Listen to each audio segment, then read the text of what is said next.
Ada kembali bersama Ustadz guru kita Ustadz Dr. Syafiq bin Riza bin Hasan Basalamah hafizahullahu ta'ala setelah beberapa kali kita vakum karena agenda lainnya.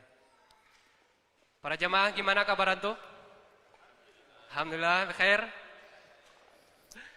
Ada yang sakit hari ini? Kalau sakit nggak datang ya? Sudah makan malam? Belum? Oke. Mau makan malam? Nanti habis kajian. Insya Allah hari ini Ustadz kita akan bagi-bagi rezeki di masjid kita ini insya Allah ta'ala. Maka siapkan di antara para jamaah wadahnya ya. Harus besar wadahnya buat nampung rezekinya nih. Baik para jamaah, sebagai pembukaan acara kita pada malam hari ini, kami menyampaikan sebuah nasihat ya untuk kami pribadi dan untuk para jamaah sekalian. Di tengah himpitan ekonomi yang semakin terasa, gunjang-ganjing berita yang kita baca dan lewat di sosial media, di headline berita dan segala macam, dolar naik, IHSG turun, plastik naik, harga pentol pun juga naik. Tapi hari ini kita hadir untuk meluruskan kembali kapal nahkoda ekonomi prinsip yang kita bawa, yang sempat diombang-ambingkan oleh berita yang tidak tahu menahu ya, bikin pusing kalau bacanya. Hari ini insya Allah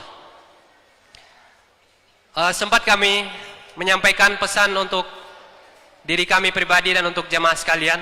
Ustadz kita Ustadz Dr. Syafiq, beliau merekomendasikan sebuah buku ya yang sangat bagus untuk dibaca, Kitabur Rizik karya Syekh Hisam At-Tahiri.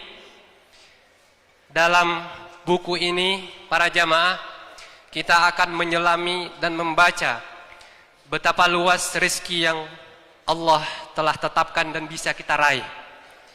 Kadang kita berpikir rezeki itu adalah lembaran-lembaran rupiah yang setiap hari kita berusaha untuk mendapatkannya. Pergi pagi, pulang sore, ada yang malam, ada yang telat karena kena macet, hanya untuk mendapatkan lembaran-lembaran uang. Kadang rezeki itu kita tafsirkan hanya seperti saldo-saldo, angka-angka yang tertera di rekening kita, yang setiap kali buka HP, buka m-banking, ngecek saldo, isinya Rp3.000. Ada yang saldo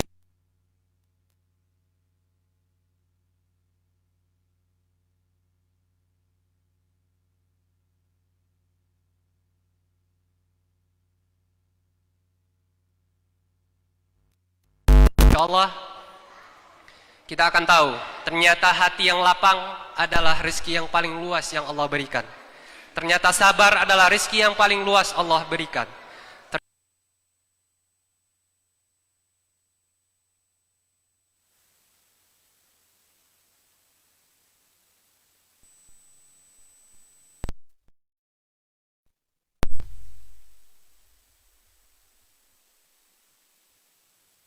Teman-teman dan para jamaah sekalian, bapak-bapak, ibu-ibu, dan para mahasiswa sahabatku sekalian, kita akan ada pada sebuah tema kajian tematik bersama gurunda kita dengan judul, apa judulnya jamaah? Krisis ekonomi dan tanggung jawab kepala rumah tangga. Ini bagi yang sudah berkeluarga. Bagi yang belum berkeluarga, rumahnya sudah ada, tangganya belum. Jadi sekarang nulis aja dulu. Jadi kalau suatu saat kita kena badai ekonomi juga, sudah tahu apa yang bisa dilakukan. Tanpa memperpanjang mukadimah pada jamaah sekalian, agar rintik berkah di majelis ilmu ini kita rasakan kedamaiannya, kami menyampaikan adab-adab kita dalam mengikuti kajian. Yang pertama, ikhlaskan niat kita hanya karena Allah Jalla wa'ala. Yang kedua, rapatkan barisan, penuhkan saf yang di depan terlebih dahulu. Yang ketiga, mohon berkenan untuk men-silent atau menonaktifkan nada dering HP-nya. Kemudian yang ketiga, mencatat. Yang keempat, mencatat ilmu itu. Dan tidak lupa juga bagi jamaah yang membawa anak-anaknya ya, untuk supaya anaknya itu berada di samping kita, karena anak-anak adalah salah satu bentuk rizki yang Allah berikan. Jangan sampai rizki itu mengganggu rizki orang lain. Baik jamaah, itu saja. Adapun setelah Ustadz menyampaikan materi pada malam hari ini, akan ada sesi tanya jawab, menjawab pertanyaan maksudnya. Nanti silakan jamaah mencatat pertanyaannya, nyatetnya kalau bisa yang bisa dibaca, agar tidak salah nanti baca pertanyaannya. Kemudian insyaallah di sesi akhir ada hadiah juga yang akan diberikan bagi yang beruntung. Karena ilmu adalah sebagai bentuk rezeki dan wadahnya adalah hati, maka bagi siapa yang menyediakan hati yang paling lapang, maka ialah yang akan mendapatkan ilmu paling banyak di malam hari ini. Kita persilakan kepada ustadz kita. Jazakumullah khairan. Assalamualaikum warahmatullahi wabarakatuh. Waalaikumsalam warahmatullahi wabarakatuh. Innal hamdalillah nahmaduhu wa nasta'inuhu wa nastaghfiruh. Sungguh segala puji hanya milik Allah Jalla Jalaluh. Kita diperintahkan untuk memuja dan memujinya. Bahkan dalam kondisi yang sulit pun tetap alhamdulillahi rabbil alamin. Kita meminta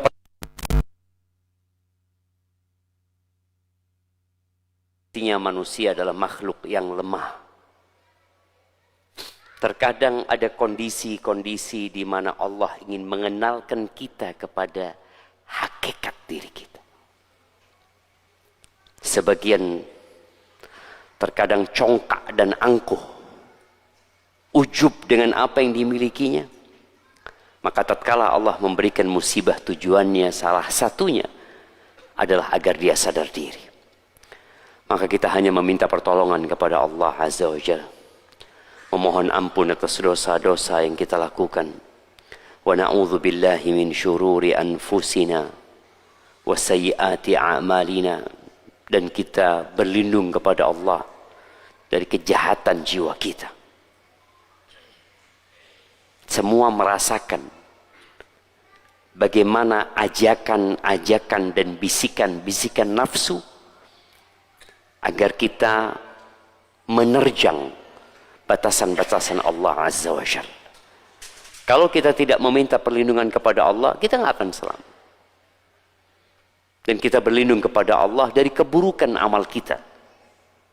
Karena setiap dosa akan membawa naas dalam kehidupan kita. Baik di pribadi kita, keluarga kita, masyarakat kita, bahkan negeri kita. Semua ingat bagaimana kekalahan umat Islam ketika perang Uhud. Umat Islam kalah, 70 sahabat terbunuh, Rasulullah sallallahu alaihi wasallam terluka di wajahnya, gigi serinya patah alaihi salatu wassalam, gara-gara dosa sebagian manusia. Apa yang terjadi di negeri kita atau di belahan negeri lainnya tidak luput dari dosa-dosa manusia. Maka kita berlindung kepada Allah dari keburukan dosa-dosa kita. Man yahdillah fala mudhillalah wa man yudlil fala hadiyalah. Barang siapa yang diberi petunjuk oleh Allah, maka tidak ada yang dapat menyesatkannya. Asia binti Muzahim. Siapa Asia? Istrinya Fir'aun. Dia hidup dalam gelimang kemewahan, penghormatan, kemuliaan. Tapi bagaimana dia siap meninggalkan semua itu karena hidayah yang Allah berikan. Di saat ada sebagian manusia yang menjual agamanya hanya untuk mendapatkan sedikit dari kenikmatan dunia. Maka semoga Allah menetapkan kita di atas hidayahnya dan memberikan hidayah kepada mereka yang belum tahu jalan kebenaran ini. Wa asyhadu an la ilaha illallah wahdahu la syarika lah wa asyhadu anna Muhammadan abduhu wa rasuluh sallallahu alaihi wa ala alihi wa ashabi ajma'in. Ana ucapkan kepada antum semua, Assalamualaikum warahmatullahi wabarakatuh.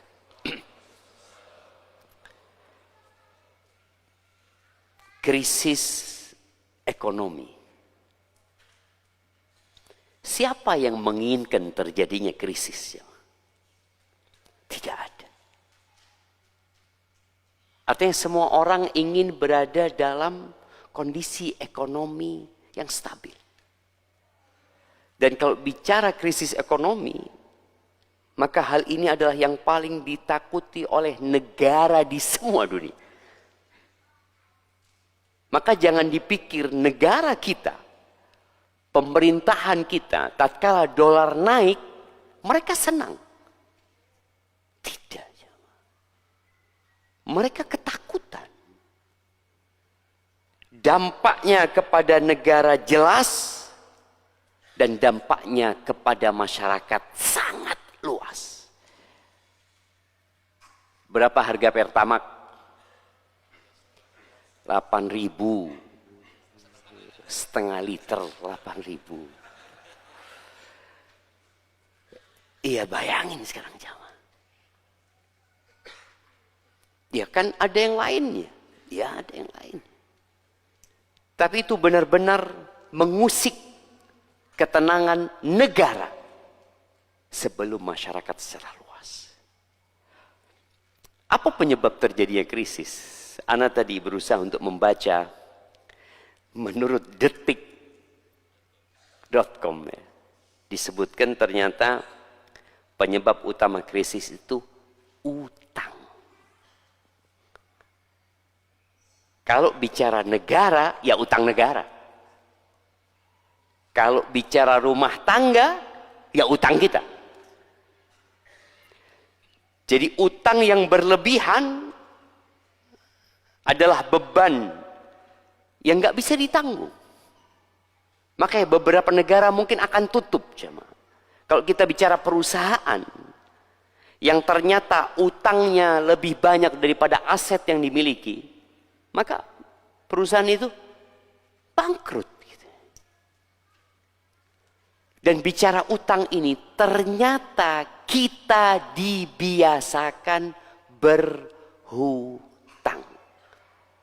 Bahkan kalau bicara dibiasakan, kayaknya bahasanya terlalu lembut ya. Dipaksa berhutang. Antum di marketplace sekarang. Di marketplace. Kalau antum nggak punya uang, masih bisa beli enggak? Bisa beli. Ini yang menyebabkan krisis sebenarnya. Engkau nggak punya fulus. Kemudian engkau membeli sesuatu yang sebenarnya tidak penting dengan cara berhutang. Ya tunggu saja waktunya. Engkau akan mengalami krisis.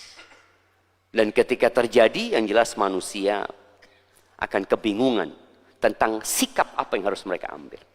Ahibati fillah. Siapa yang bertanggung jawab dengan krisis yang terjadi di Indonesia ini? Mungkin sebagian akan berpikir, ya pemerintah Ustaz. Nah, pemerintah memiliki tugas yang besar, di mana di antara kewajiban pemerintah adalah mengatur dan mengurusi urusan agama dan urusan negeri itu. Ini tanggung jawab mereka. Tapi apakah rakyat juga bertanggung jawab? Ya jelaslah. Karena negara ini kumpulan rakyat. Kita termasuk bertanggung jawab di sana. Ana ingin supaya kita sadar mana kewajiban pemerintah dan mana kewajiban kita sebagai rakyat. Orang yang tidak menyadari kewajibannya, sibuk memikirkan kewajiban orang lain, maka biasanya dia tidak akan menjalankan kewajibannya dengan benar. Jadi ada tugas pemerintah, ya biar pemerintah yang ngurusin. Saat ini kita berada di tempat ini bukan sebagai pemerintah, kita sebagai rakyat. Maka anak akan bicara apa kewajiban rakyat dalam kondisi yang tidak menyenangkan ini. Di antara kewajiban kita yang mungkin kita melihat ada kebijakan-kebijakan yang diambil oleh pemerintah yang kurang tepat. Tetapi apa kemampuan kita? Itu bukan ranah kita untuk membicarakannya. Di antara kewajiban rakyat, kata Nabi SAW, ad-dinu an-nasihat. Agama ini nasihat. Makna nasihat adalah menginginkan kebaikan buat orang lain. Nasihat buat siapa? Lillah, untuk Allah Azza wa Jal, wali rasulihi, untuk rasulnya, wali a'immatil muslimina wa ammatihim, untuk pemimpin-pemimpin umat Islam dan untuk masyarakat secara umum. Agama ini tujuannya adalah memberikan kebaikan kepada semuanya, baik kepada pemimpin atau kepada masyarakat secara umum. Dan kita semua yang hadir di tempat ini mengaku sebagai muslim. Tapi banyak di antara kita yang tidak tahu apa kewajiban dia dalam hal memberikan nasihat kepada pemimpin-pemimpin umat Islam. Di antara nasihat adalah as-sam' wa ta'ah. Mendengarkan dan patuh. Selama aturan pemerintah tidak bertentangan dengan syariat, kita patuh. Tadayunan. Kita mentaatinya sebagai bentuk keyakinan kita sebagai muslim, mentaati hal itu karena Allah yang memerintahkan. Yang kedua, memberikan nasihat dengan memberikan masukan. Silahkan, selama dengan cara yang benar dan tepat. Yang sampai pesan itu kepada yang dituju, tafadhol. Tapi kalau hanya bicara di medsos, yang kadangkala isinya celaan, cercaan, makian, ya engkau tidak memberikan nasihat. Engkau melakukan pelecehan. Akhirnya kita dapat dosa lagi nanti. Tapi kewajiban yang ketiga memberikan nasihat. Para ulama menyebutkan ad-du'a'u lahum. Mendoakan mereka. Ini tugas kita sebagai rakyat. Kita punya pemimpin yang mungkin menurut sebagian masyarakat pemimpin kita mengambil kebijakan yang kurang tepat. Tapi tugasmu sebagai rakyat, pernahkah engkau mendoakan dia? Urusan pemimpin, dia akan ditanya sama Allah. Bapak Prabowo dan semua menteri-menterinya bakal ditanya sama Allah SWT. Dan kita sebagai rakyat akan ditanya. Jadi antum jangan berpikir, oh mereka harus mempertanggungjawabkan. Betul, dan kita harus mempertanggungjawabkan. Tugas-tugas kita apa? Antum hari ini berapa kali doakan Bapak Prabowo? Belum. Itu yang menjadi kewajiban kita dan haknya Pak Prabowo.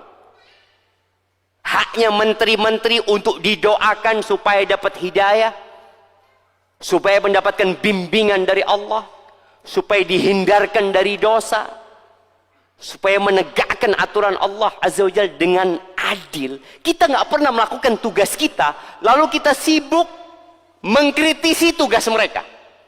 Loh, apa gunanya antum? Apa manfaatnya buat antum? Kita lupa nggak ada manfaatnya. Antum nggak bakal didengar. Sudah. Kalau antum tidak akan didengar oleh mereka, antum akan didengar oleh Allah Azza wa Jalla. Kalau rakyat Indonesia yang jumlahnya 270 juta mendoakan Bapak Prabowo, wakilnya, dan menteri-menterinya, mungkinkah Allah akan mengangkat krisis dari negeri kita? Mungkin atau tidak? Mungkin. Tapi kenapa kita menyibukkan dengan tugas orang, lupa dengan tugas kita? Masa cuma doa doang, Ustaz? Doa aja nggak dilakukan. Doa yang ringan aja nggak dilakukan. Kok mau berbicara yang lainnya? Jadi memang manusia ini sejak dulu itu memiliki kecenderungan meremehkan doa. Sampai hari ini. Al-Imam Syafi'i meninggal tahun berapa Imam Syafi'i? Siapa yang mau jawab? 204. Kasihkan hadiahnya yang ngomong 204. Nah, ya 204. Sekarang tanggal 2. 23. Ya, kalau menurut hisabnya pemerintah ini malam 3. Tapi menurut ru'yahnya NU ini malam 2. Karena saudara kita dari Nahdlatul Ulama, mereka menyebutkan kemarin tidak terlihat. Di malam 30 itu hilal tidak terlihat. Akhirnya dilengkapkan bulan jadi 30 hari. Sekarang 1000 tanggal 2 1448 Hijriah. Imam Syafi'i meninggal 204. Tinggal dikurangin. Apa kata Imam Syafi'i? Atahza'u bid-du'a'i wa tazdarihi. Atahza'u bid-du'a'i wa tazdarihi. Wa ma tadri bima sana'ad du'a'u sihamul lail. La tukhti walakin laha amadun. Walil amadin qiwa'u. Kata Imam Syafi'i, apakah engkau meremehkan peran doa? Dan engkau merendahkan doa ini? Engkau nggak tahu. Doa ini adalah anak panah di malam hari yang pasti tepat sasarannya. Nggak pernah salah. Tapi ada waktunya. Kapan sampai? Ketika anak panah dilepas, nggak langsung nyampe dia. Ada proses dia menuju ke sasaran. Dan tinggal nunggu kapan dia sampai. Makanya ada riwayat dari Imam Ahmad, Fudail bin Iyad. Kalau aku punya satu doa mustajab, aku berikan kepada pemerintah. Karena kalau pemerintahnya benar, insya Allah semuanya harapannya benar. Tapi kita doa aja tidak. Makanya anak nggak perlu membicarakan tentang urusan pemerintah. Karena bukan urusan kita. Oke, mereka harus melakukan rapat-rapat.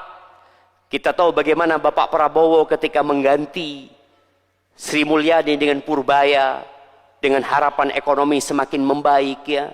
Ada banyak hal yang dirombak. Tapi ketahuilah, musibah datang, kita tidak menginginkannya. Tapi pertanyaannya, kenapa musibah itu datang?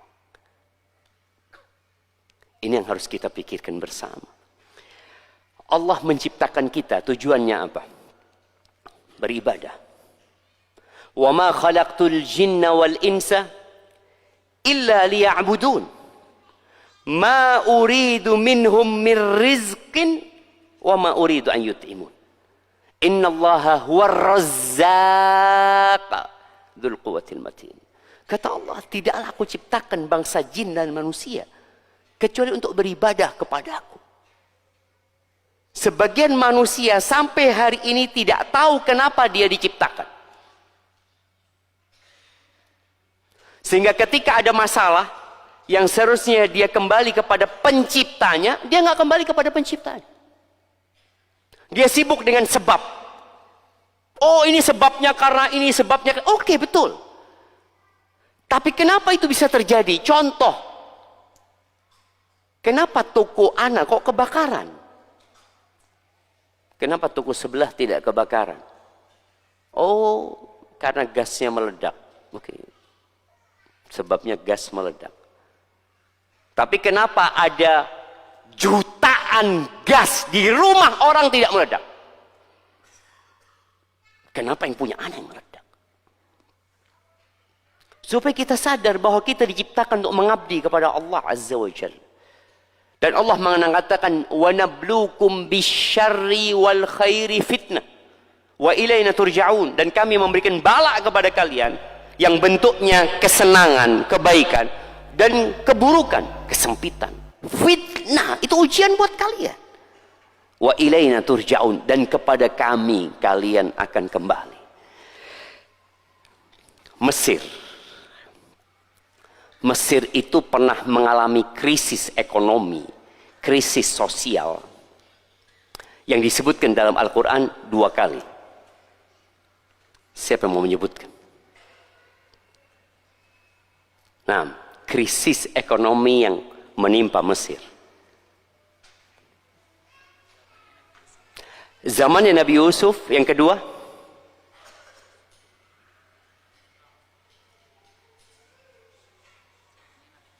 Zamannya Nabi Musa, kasihkan hadiahnya.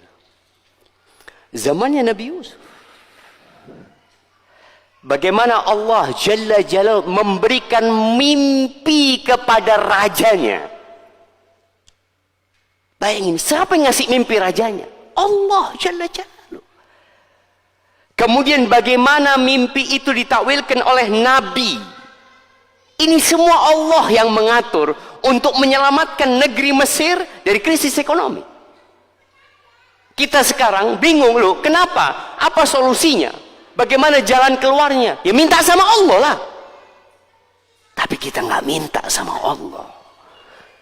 Sebagian kita sibuk memaki, sibuk mencaci, dan sebagian lainnya sibuk memberikan masukan-masukan duniawi. Nggak apa-apa. Nabi Yusuf akhirnya menakwilkan yang menyelamatkan negeri Mesir. Tapi siapa yang kasih solusi? Bukan Nabi Yusuf. Allah Azza wa Jalla. Krisis ekonomi yang kedua yang Allah sebutkan dalam Al-Quran di Mesir di zamannya Nabi Musa alaihissalam. Di surat Al-A'raf ya. Ayat 133 Allah mengatakan fa'arsalna alaihimut tufan. Kami kirimkan kepada mereka angin topan. Kalau bicara angin topan maka akan berdampak kepada ekonomi, jelas. Wal jarad. Allah kirimkan ke Mesir itu belalang. Belalang ini menghabiskan semua yang di kebun mereka dan sawah mereka. Dan bukan hanya itu. Belalang itu sampai makan pintu-pintu rumah mereka.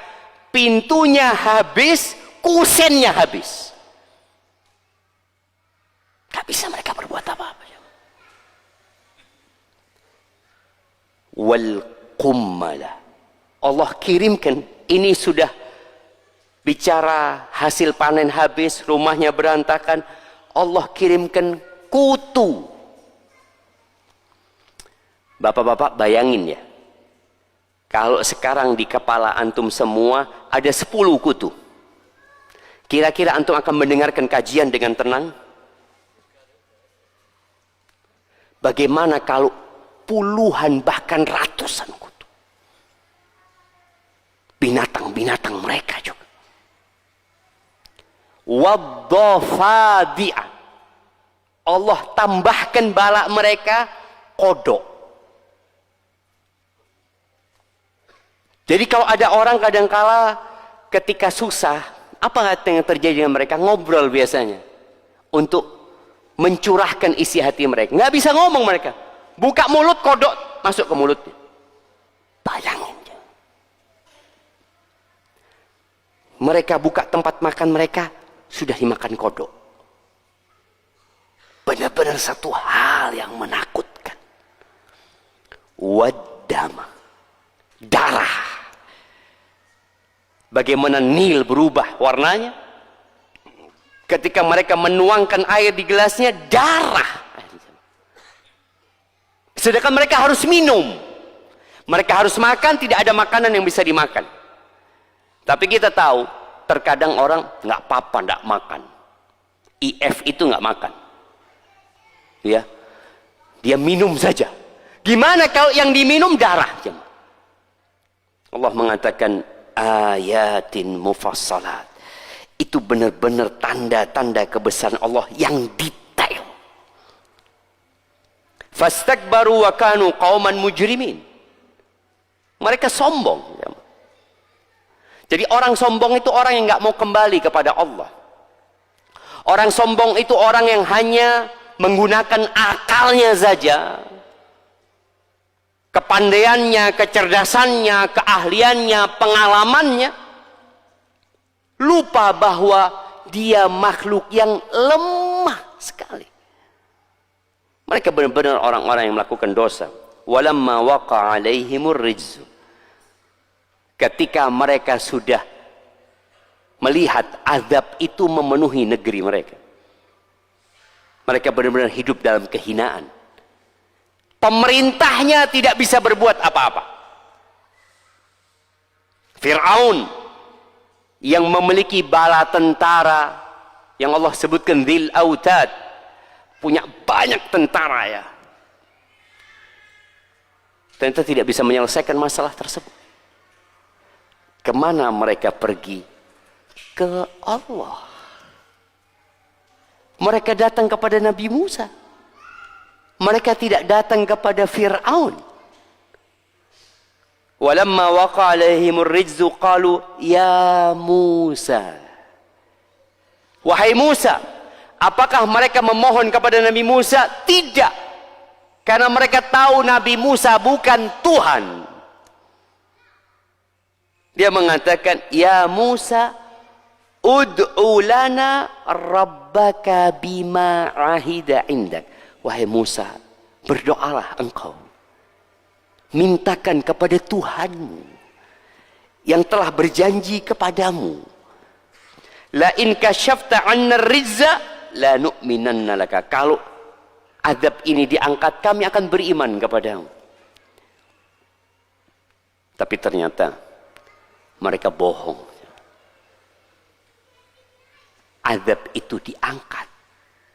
Mereka lupa. Baru saja diadab.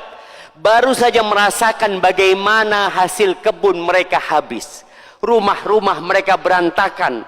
Katak di mana-mana. Darah di tempat minum mereka. Topan yang memporak-porandakan negeri Mesir. Baru saja diangkat. Negeri menjadi aman, tentram. Mereka kembali kafir, jamaah. Wala nursilanna ma'aka bani Israel falamma kashafna anhumur rizza ila ajalin hum balighu idahum yankuthun. Manusia itu cepat lupa memang, jamaah. Indonesia, dunia, kita masih ingat dengan COVID-19. Lupa sudah kita. Kita sudah lupa.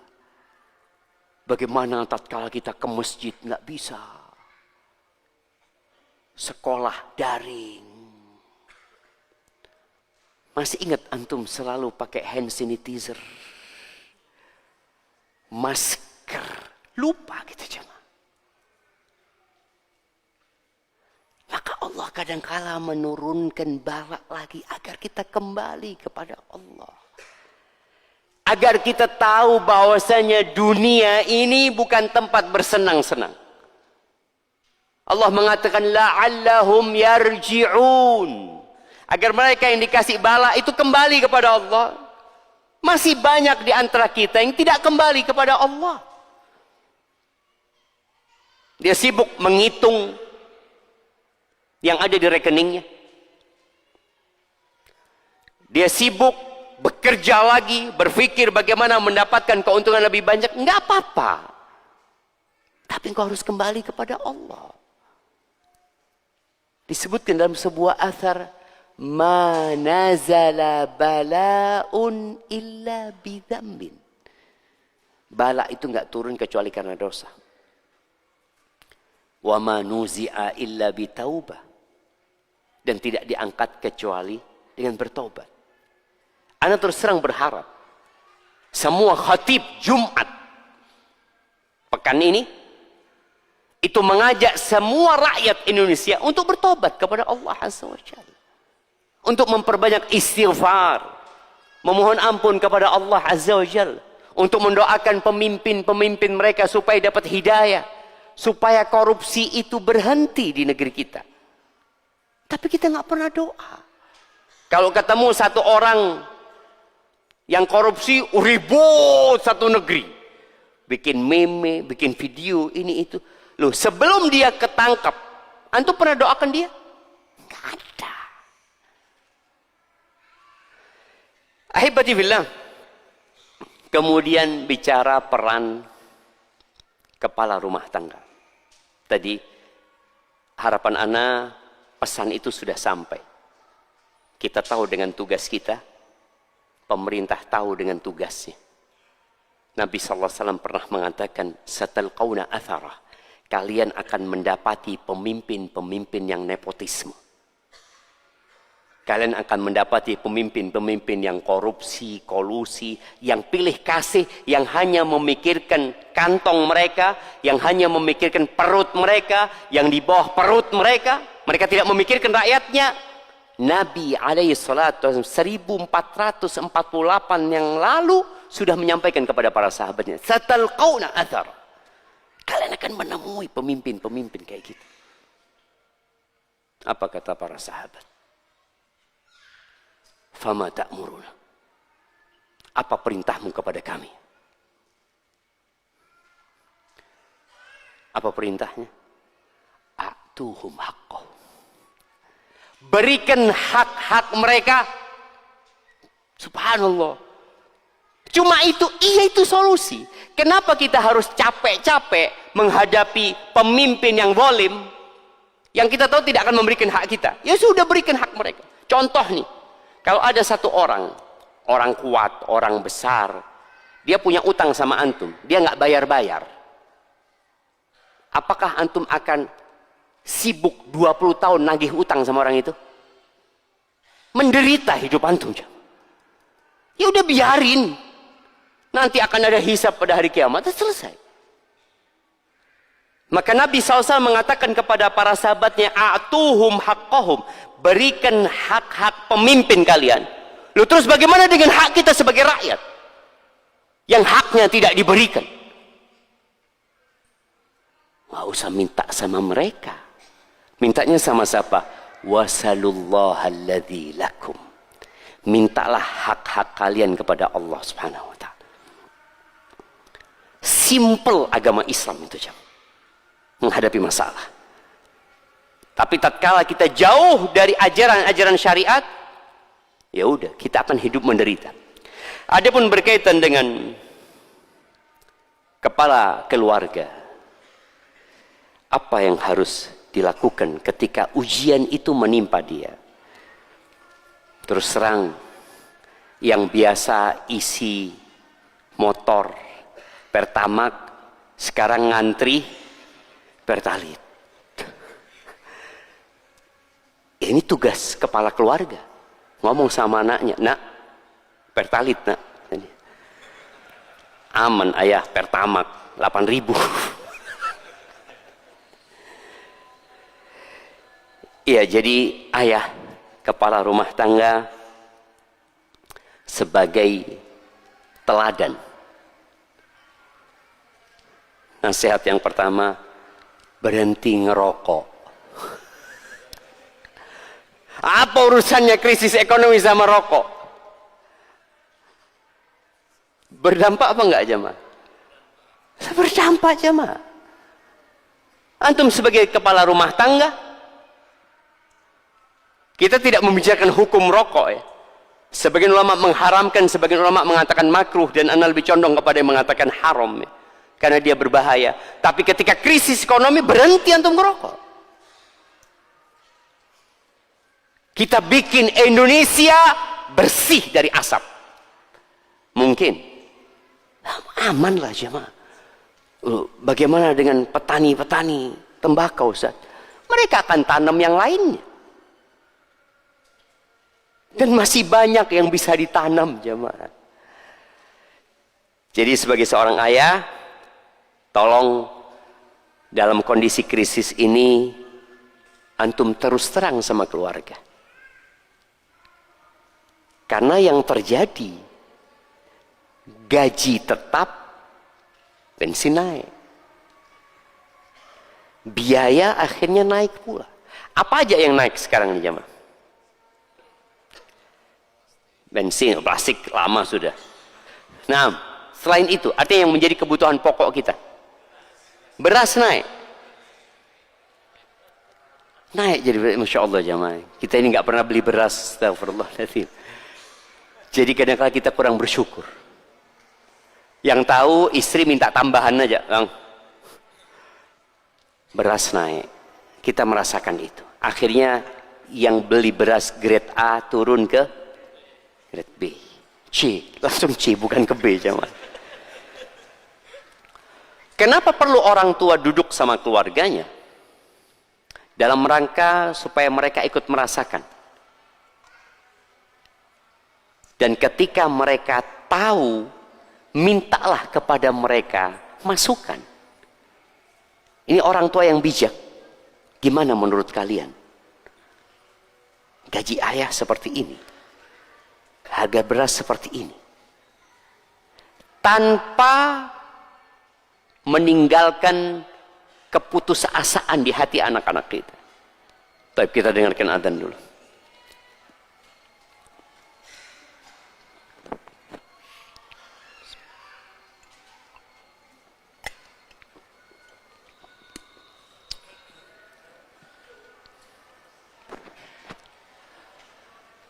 Allahu Akbar, Allahu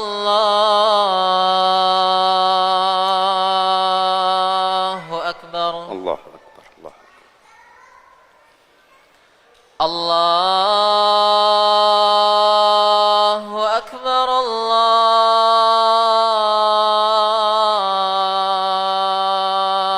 Akbar. أشهد أن لا إله إلا الله.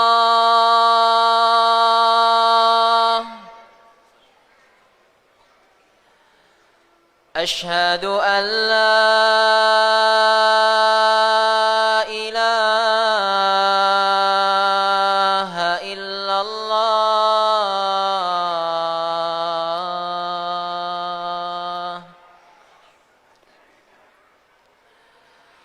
أشهد أن محمد رسول الله.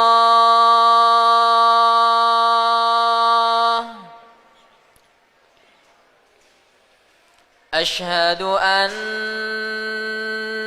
محمد رسول الله.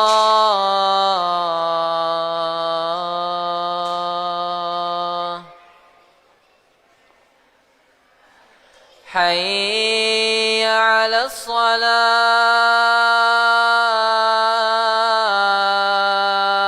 الصلاة. حي على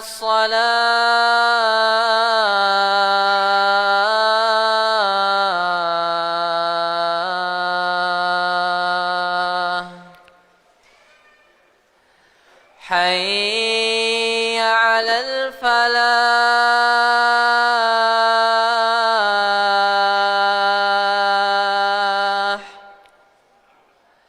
حي على الفلاح.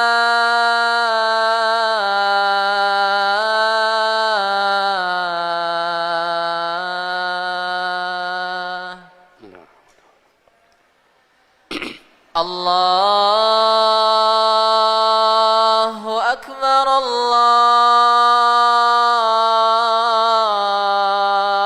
الله أكبر. Allahu Akbar. لا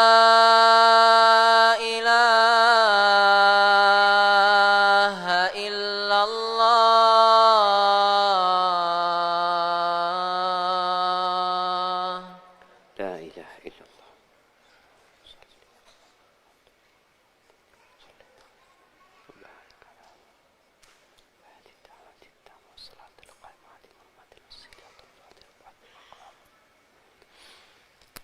Allahumma salli wa sallim ala nabiyina Muhammad.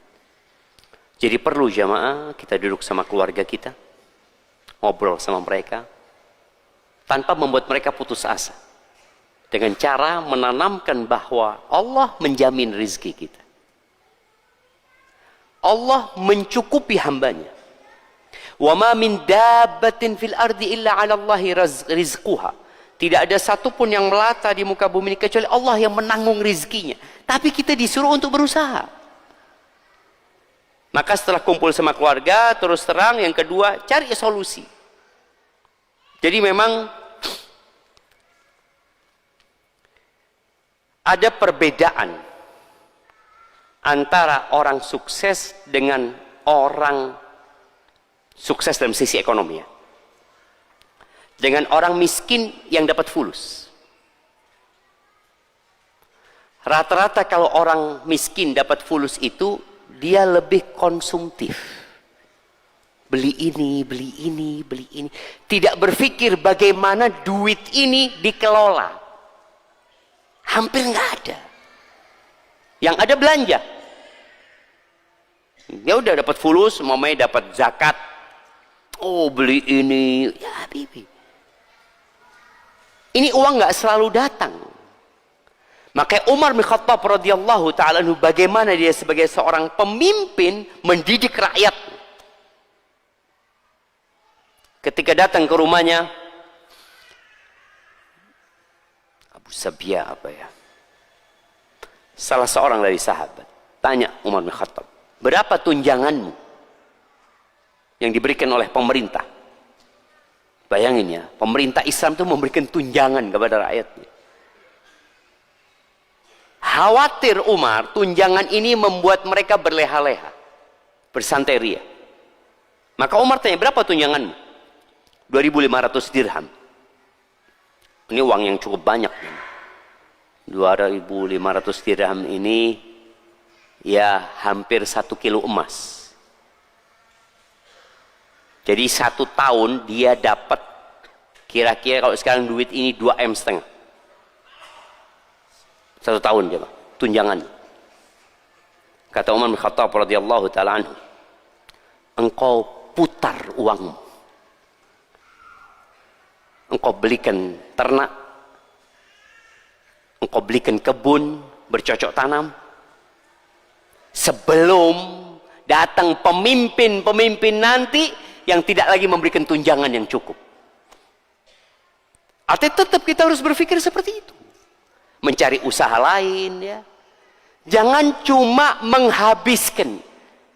Sebagian kita yang dapat gaji, ya udah dia berpikir akan makan dari gaji sampai mati. Nanti ada yang benak dia pensiunan. Lo engkau coba berpikir, nih uang dibuat apa? Bukan hanya disimpan. Kalau disimpan uang itu nggak berkembang. Tapi dibuat usaha. Waduh, kalau usaha Ustaz bisa gagal. Ya iyalah. Kalau engkau nggak mau gagal, riba, deposit, engkau nggak akan rugi dari sisi finansial. Tapi engkau mendapatkan laknat Allah Azza wa Jalla. Makanya dalam Islam itu, uang itu nggak boleh didiamkan. Dibekukan itu bukan solusi untuk masalah ekonomi. Umar bin Khattab nyuruh orang ini untuk memutar.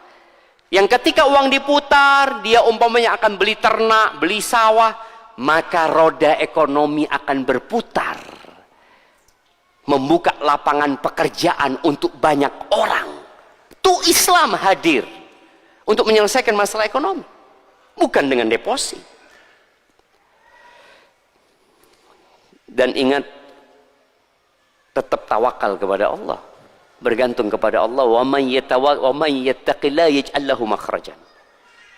Barang siapa yang bertakwa kepada Allah, pasti Allah kasih solusi. Wa yarzuqhu min haitsu la yahtasib. Allah akan kasih rezeki dari arah yang tidak disangka-sangka. Jelas kemarin ketika COVID-19 Lebih parah dari yang sekarang atau enggak jamaah? Lebih parah kayaknya. Bagaimana PHK besar-besaran, jutaan manusia di PHK. Anak ketika COVID-19 itu sering isi kajian via Zoom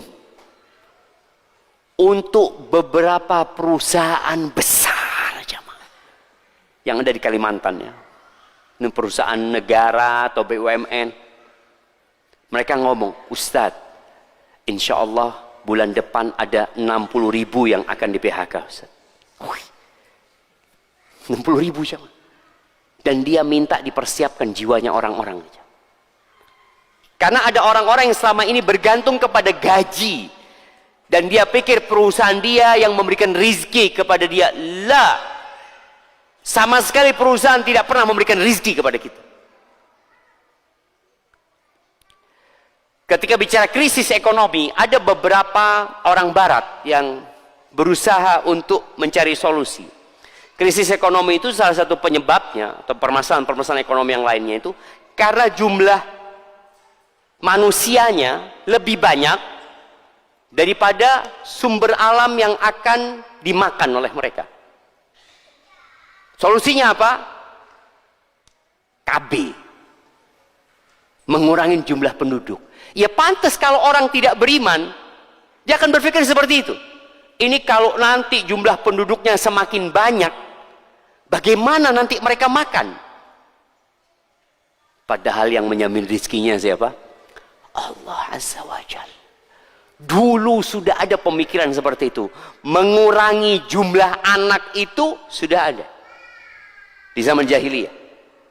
Allah mengatakan wala taqtulu auladakum min imlaq. Kalian jangan membunuh anak-anak kalian karena kelaparan. Apa kata nahnu narzuqukum wa iyyahum. Kami yang kasih rezeki kepada kalian dan kepada mereka. Karena ada orang tua yang berpikir materialisme. Dia berpikir, ya Allah, gaji ana 2 juta. 2 juta saja untuk hidup sama istri, ya Senin Kemis Ustaz. Ini anak mau lahir. Gimana makannya dia nanti? Susunya, biaya lahirannya. Kenapa dia menyampaikan hal itu? Karena lemahnya iman dia. Bahwa nih anak bawa rizki sendiri. Nggak makan rizki bapak? Enggak. Makanya ketika orang-orang khawatir, bukan dalam kondisi krisis ekonomi, tapi cemas dengan kondisi masa depan, Allah mengatakan, "Wala taqtulu auladakum khasyata imlaq." Kalian jangan membunuh anak-anak kalian karena khawatir kelaparan. Khawatir, belum terjadi. Kalau yang tadi sudah terjadi kelaparan. Kalau yang ini khawatir. Apa kata Allah? Nahnu narzuquhum. Anak-anak kalian tuh, kami yang kasih rezeki sama mereka. Wa iyyakum, dan kepada kalian. Kemudian ya berusaha untuk penghematan. Apa kalau bahasanya pemerintah kita? Efisiensi ya. Ya penghematan. Ya menghemat segalanya. Tadi kita bicarakan rokok, berhenti ngerokok. Atau yang murah Ustaz rokoknya. Turun. Dari yang mahal ke murah. Turun ke yang murah, tambah batuk-batuk. Rumah sakit akhirnya. Tambah banyak lagi biayanya. Efisiensi. Makan, jangan lagi di warung. Makan di rumah. Ini mahasiswa. Kalau antum beli kopi di kafe, berapa? 15? 25? Ada yang lebih dari itu? Ada yang 40.000? Nah, seperti itu. Kalau antum bikin kopi di rumah 3.000. Nah, gaya hidup harus dirubah. Sebagian orang itu sekarang hidupnya kemana-mana bawa tumbler. Karena ada logo mahal tuh jamaah ya. Kemana? Padahal isinya ya dari rumah kopinya jamaah. Apa-apa sudah. Antum nggak mau gaya hidupnya turun, walaupun isinya sudah bikin di rumah nggak apa-apa. Tapi jelas mau nggak mau. Antum sebagai orang tua, untuk tidak lagi berlebih-lebihan, untuk tidak lagi mubadzir, dan perlu adanya manajemen mengatur uang itu. Tadi udah terus terang, uangnya cuma sekian. Yang kita butuhkan yang jelas makan, minum. Listrik, mulai saat ini bagaimana penghematan listrik? Kita ini kadangkala listrik siang hari hidup, kamar mandi nggak ada orangnya, lampu hidup. Anas terus terang sering ngomong sama Yusuf, Yusuf, itu lampu kalau hidup, Baba bayar Yusuf. Oh bayar katanya. Loh iya, kita perlu kasih tahu dia bayar itu udah gratisan. Kalau nggak dipakai matikan. Kipas angin nggak dipakai matikan. AC itu ada timernya. Kalau yang rumahnya pakai AC, bagaimana AC-nya cuma hidup 3 jam. Setelah itu tidak pakai AC. Kepanasan Ustaz, sholat malam. Bangun. Kepanasan sholat malam. Karena udah panas. Artinya kita perlu jemaah. Ada manajemen dalam rumah tangga kita. Adapun untuk para istri ya, para istri tetap bagaimanapun istri memiliki peran penting. Karena tanpa bantuan istri, ya kita akan berantem terus sama anak-anak kita nanti. Bagaimana istri lebih menerima dengan kondisi yang ada, karena pada hakikatnya, nah ini masalah ekonomi ya. Nabi alaihissalam mengatakan, laisal ghina an kathratil arad. Kekayaan itu bukan dengan banyaknya harta benda. Enggak. Walakinnal ghina ghinan nafas. Tapi kekayaan itu kekayaan jiwa. Menerima kondisi yang ada. Yang biasanya makan ayam tiap hari, paling enggak sekarang makan telur. Sama aja, apa sih bedanya telur sama ayam? Ayam itu dari telur, apa telur dari ayam? Kan tapi sekarang masih belum ketahuan. Telur itu dari ayam atau ayam dari telur antum? Ya sudah, antum makan. Insyaallah. Anak ketemu kawan ya, bagaimana dia cerita. Anak Ustaz, telur itu anak bikin dadar. Anak bagi 3 atau 4 dia cerita. Buat sarapan, buat makan siang, buat makan malam. Sama nasi putih. Kalau lalapan, alhamdulillah banyak lalapan. Banyak sayuran sebenarnya. Dan ini salah satu bagaimana memanfaatkan lahan di rumah. Buat para ibu-ibu, ketika kondisi krisis ekonomi, bagaimana memanfaat lahan yang di rumah. Tanam tomat, tanam terong, tanam cabai.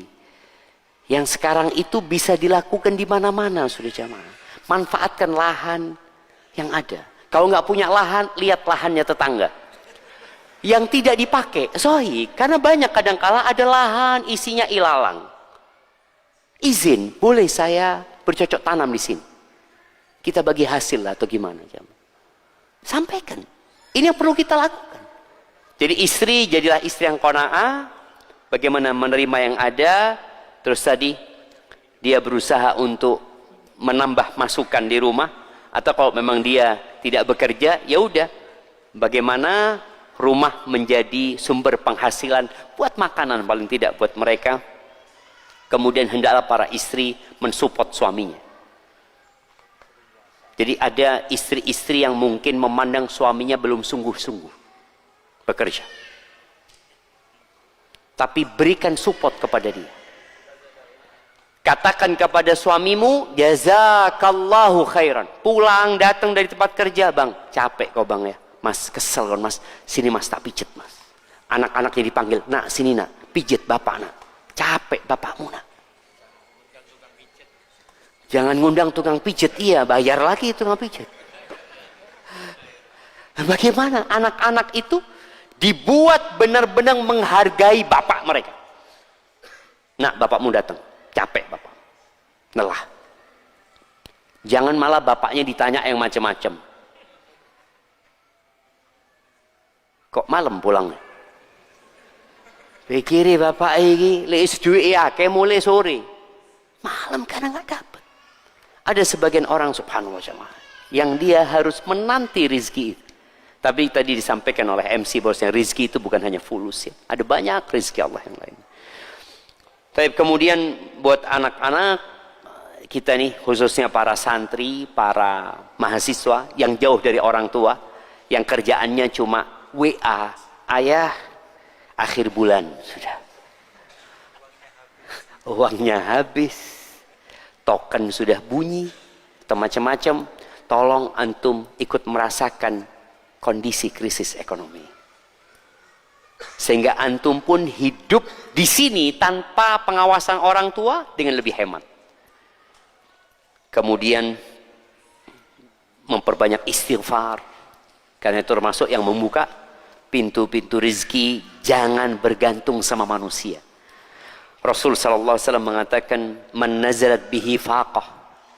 Barang siapa yang terkena krisis ekonomi, fa anzalaha bin nas, lalu krisis itu dia gantungkan kepada manusia.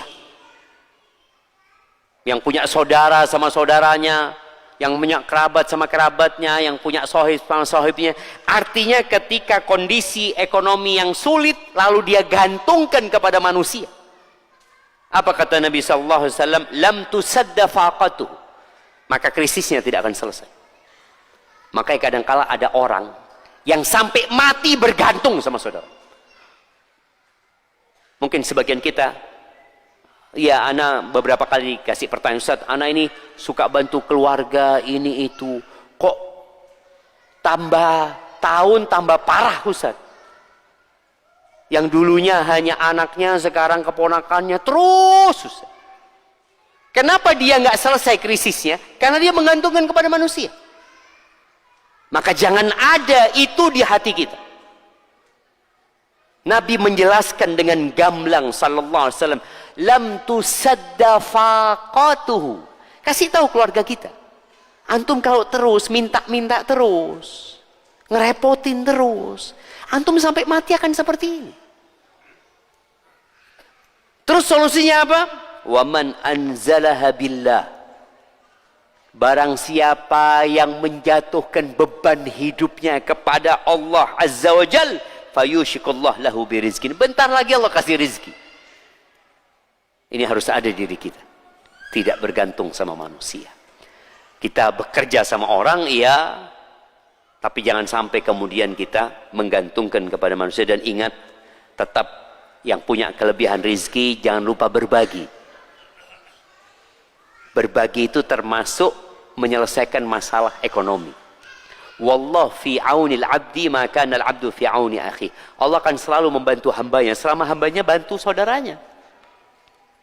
Makanya ketika Nabi SAW pesan kepada Asma, ya Asma, la tuhsi fayuhsillah alaih. Wahai Asma, engkau itu jangan perhitungan. Nanti Allah perhitungan sama engkau. Wala tu'i fayu'illah alaih. Engkau itu jangan semuanya disimpan. Kan ada orang yang seperti itu. Menyimpan, hidup hemat untuk masa depan. Loh, ya nggak apa-apa engkau punya tabungan. Tapi jangan engkau terlalu menyimpan. Akhirnya Allah nggak ngasih sama engkau. Karena ada di tabungannya. Oh, itu masih banyak. Tapi ketika kau berbagi, membantu orang lain, Allah akan bantu. Maka bagaimana kita sekarang berpikir, dalam kondisi ekonomi yang sulit, kita berbagi. Hidupkan kembali, kirim-kirim makanan kepada tetangga. Sekarang sudah mulai habis. Dulu, Masya Allah, tangganya masa ini, kirim. Ya, seperti sekarang kapan kirim-kirim makanan? Akikoh. Nunggu punya anak. Bahwa ini sudah tidak punya anak lagi, tidak ada akikoh. Masa nunggu? Jadi nunggu ada momentum. Lah enggak. Antum punya rizki, bagi-bagi. Kemudian yang terakhir, berbaik sangka sama Allah SWT. Kata Nabi SAW, Allah berfirman, Ana inda dhanni abdi bi. Aku tergantung prasangka hambaku kepadaku, kata Allah Azza wa Jalla. Falyadhunna bi ma syaa. Hendaklah dia berprasangka kepada aku, terserah dia. Barakallahu fiik. Maka berusaha kita, kondisi ekonomi ini pada hakikatnya untuk mendekatkan kita kepada Allah Subhanahu wa taala, supaya kita tahu bahwa yang memberikan rezeki adalah Allah. Laksanakan tugas kita sebagai kepala rumah tangga, laksanakan tugas kita sebagai masyarakat, sebagai rakyat. Apa yang harus kita berikan kepada pemimpin kita, berikan. Urusan pemimpin, ya mereka nanti akan dihisap oleh Allah Subhanahu wa taala.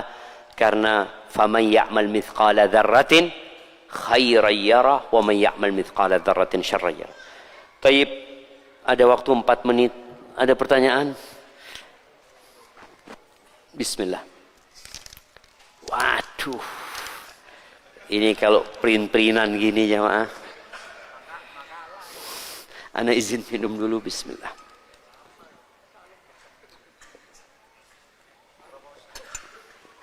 Alhamdulillah. Ya, sepertinya pertanyaannya menarik jemaah. Assalamualaikum Ustaz. Keluarga kami sedang diuji. Istri saya mempunyai adik perempuan yang setelah 5 tahun pernikahan dan mempunyai 2 anak baru ketahuan kalau suaminya adalah LGBT, penyuka sesama jenis. Boleh jadi ini yang menjadikan krisis ekonomi. Nah, kemaksiatan itu membawa bala dalam hidup ini. Apalagi kalau kemaksiatan itu sudah dianggap wajar. Suaminya ketahuan ketika tes kesehatan untuk pekerjaan positif HIV. Istrinya mendesak si suami, akhirnya mengaku jika si suami pelaku homoseksual. Dan itu sudah dilakukan sejak si suami bujang. Si suami bilang tujuan dia menikah sebenarnya untuk berubah. Tetapi godaan selalu ada yang membuat suami tetap menjadi homoseksual meski sudah menikah sampai sekarang. Allahu Akbar jemaah. Di antara pekerjaan setan, bagaimana dia membungkus kotoran menjadi makanan yang enak. Bayangin ya, Allah kasih yang halal istri,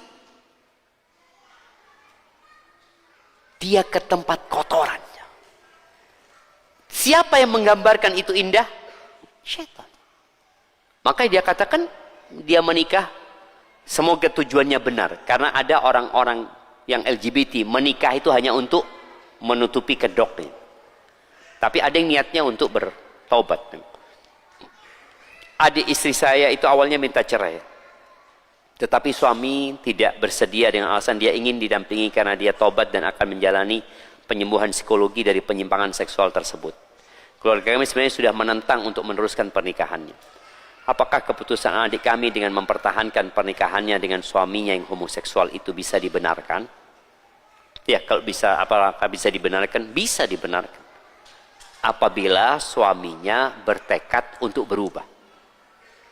Apakah mungkin orang homoseksual bertobat? Mungkin. Nggak ada yang nggak mungkin. Kalau nggak mungkin ya tidak akan diutus Nabi Lut alaihissalam kepada mereka. Diutus Nabi karena memang mereka bisa berubah. Tapi mereka nggak mau berubah. Ini suaminya punya niat berubah. Alhamdulillah. Maka kalau bicara dibenarkan, dibenarkan. Dia mempertahankan rumah tangganya dengan catatan suaminya mau menjalani penyembuhan. Secara psikologi, secara sosial, bagaimana tempat-tempat fitness ini ada yang ngeri. Ngelihat gagah-gagah ya, larinya gini. Loh, astagfirullah. Ini gimana? Na'udzubillah min dzalik ya. Maka hati-hati. Tadi, kalau memang suaminya mau berubah, ya silahkan. Didampingin suaminya juga. Didampingin dengan cara dihindarkan dari komunitas dia yang dulu. Dia harus hijrah total. Bukan dia mau pengobatan, tapi kawannya tetap. Ya sama juga bohong. Dan apa yang sebaiknya saya dan istri lakukan Ustaz? Apakah saya boleh tidak mengizinkan istri saya untuk bertemu dengan adik perempuan dan suaminya yang homo itu? Karena saya khawatir jika kami tidak menjauhi, kami dianggap normalisasi LGBT. Karena kami juga takut terkena azab. Barakallahu fikum. Di antara bentuk pengobatan dalam Islam itu namanya hajar. Hajar itu memboikot, memutuskan hubungan dengan orang tersebut.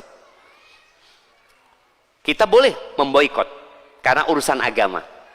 Memboikot yang nggak boleh urusan dunia. Kalau urusan dunia, urusan sakit hati, itu hanya boleh 3 malam atau 3 hari. Setelah 3 malam haram hukumnya. Kita sakit hati, terus kita nggak mau tegur sapa sama dia, itu dikasih waktu 3 malam. Tapi kalau urusannya agama, kita boleh memboikot dia sampai mati.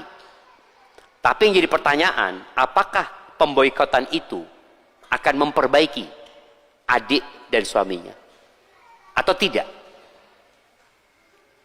Kalau pemboikotan itu insya Allah berdampak, Ustaz, dengan cara itu suaminya akan berusaha lebih baik, ya udah lakukan pemboikotan. Tapi kalau dilihat anak khawatir malah semakin jauh, jangan diboikot. Bagaimana kita melakukan pendekatan?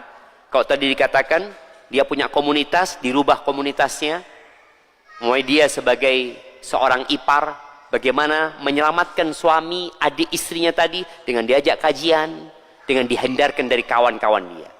Kalau dilihat memang dia benar-benar akan berubah, ahlan wa sahlan. Kalau enggak, ya diboikot, boleh jadi. Jadi pengobatan itu yang diharapkan adalah efeknya. Kalau enggak ada efeknya, ya nggak perlu antum melakukan pemboikotan. Tapi kalau ada efeknya, insya Allah lakukan. Tidak ada masalah dalam agama kita. Barakallahu fiik jamaah, itu yang dapat ana sampaikan. Kurang lebihnya mohon maaf. Semoga yang kita kaji pada malam ini ingat diamalkan. Jadi ana berharap semua antum mulai malam ini kalau berdoa, sisipkan dalam doa antum doa buat siapa? Bapak Prabowo, buat pemimpin kita.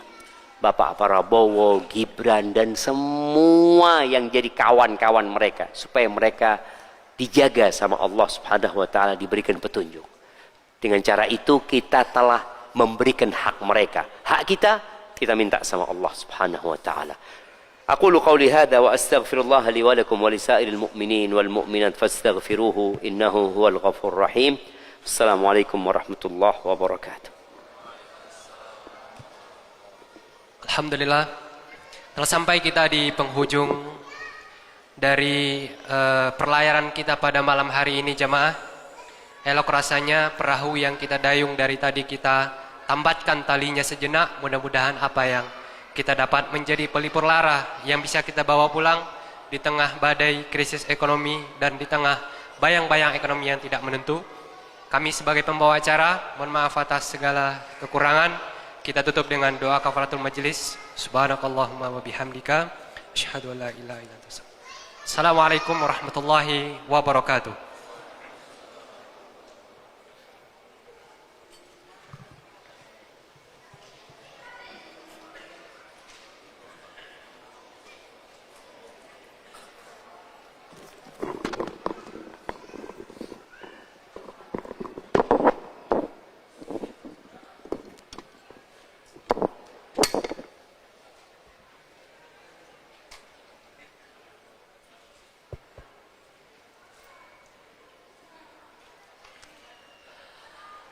Allahu Akbar, Allahu Akbar. Ashhadu an la ilaha illallah.